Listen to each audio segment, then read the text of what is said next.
So I'd come up with this beautiful guitar part, and as you can hear on the MP3, I was just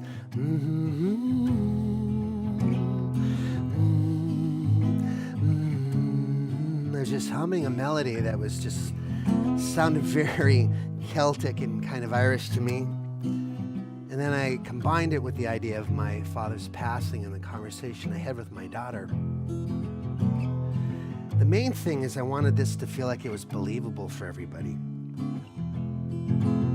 So the first line was, when it comes around, here it is. This is my true life story. I have to tell people that it's true because I feel like the subject matter, this is so serious. I gotta say, this really happened. And it was an effective way to just get people right in it from the very top. It was one of those things like, this isn't made up. The line that was coming that I knew was gonna maybe give me trouble was when my daughter says, could I come back as a puppy? I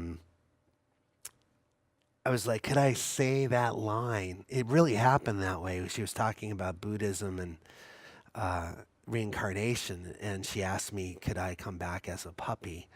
And then the turnaround was then she said, would I belong to you if I came back?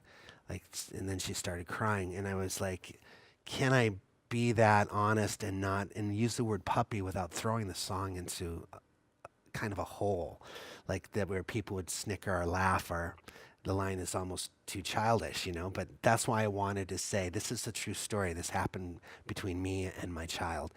And that gave it some authenticity and believability from the wheel. Remember the wheel, the editing wheel? So let's look at the mission statement that I wrote for this song. The mission statement, again, is the what, the why, the who, and why is this important? Why would someone give 3 minutes of their life to this moment? And what's the role you want this song to play out in the world for you and for the listener? And I say the mission statement for the Innocence and the Afterlife is a universal conversation that all parents have had with their child when discussing the death of a parent. So like I said in the previous class, those songs are already out there. This is a universal thing that almost every parent goes through. It's a conversation. What makes it unique is the fact that not many songs are written about that moment, even though it's a universal moment. And that gives it a lot of strength and power because it's insight into a moment that we all have, but very few artists have deconstructed the moment. I think its honesty makes it compelling, and the fact that the subject matter is unique despite it being so universal. To transport people to that conversation and that moment in their lives is the mission of the song, and to tap into that profound place personally where writing and poetry can move an audience to tears. That's the mission statement for this song. And how did I do that? Looking at the editing wheel.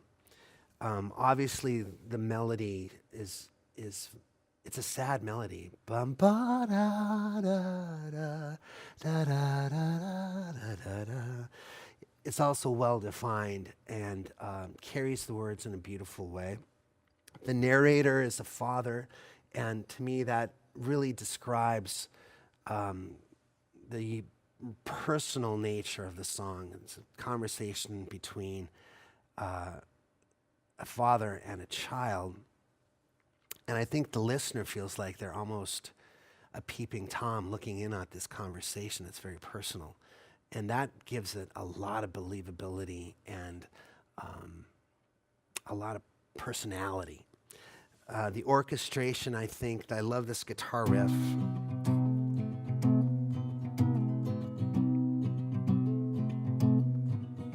And this is a song without a chorus. There's a million ways to write songs. You don't need a standard kind of chorus. All this has is a tag at the end of a verse. The Innocence. Oh, the mysterious afterlife. So there's no chorus. There's really just a little tag at the end of every verse. But that doesn't affect the power of the song whatsoever. And don't think that by following some template that you're going to move people just by the template. You just got to find the right way to say whatever song it is that you're writing, and be effective in that context.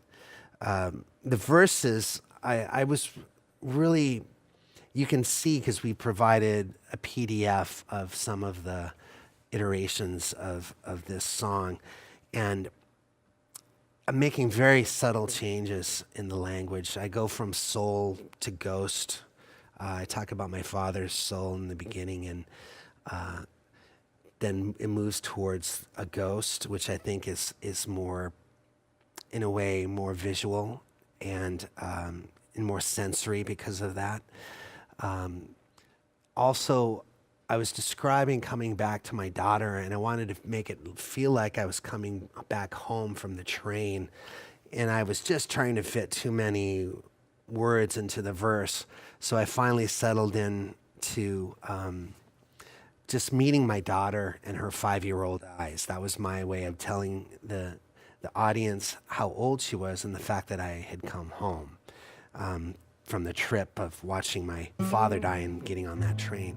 But you can hear in the final version of this a perfect marriage between melody and flowing poetry. I feel like the poetic assonance and consonance and the internal rhymes that happen throughout this.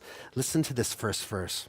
This is my true life story of karma and coincidence, of the afterlife and innocence, of a child and my father's ghost.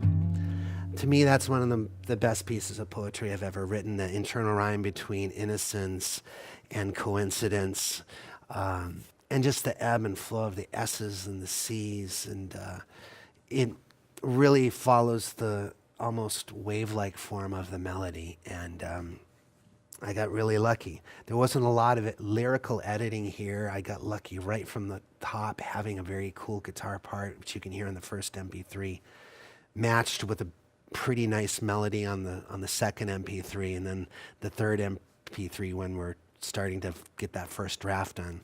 And then in the final version of it, which I'm about to play for you here.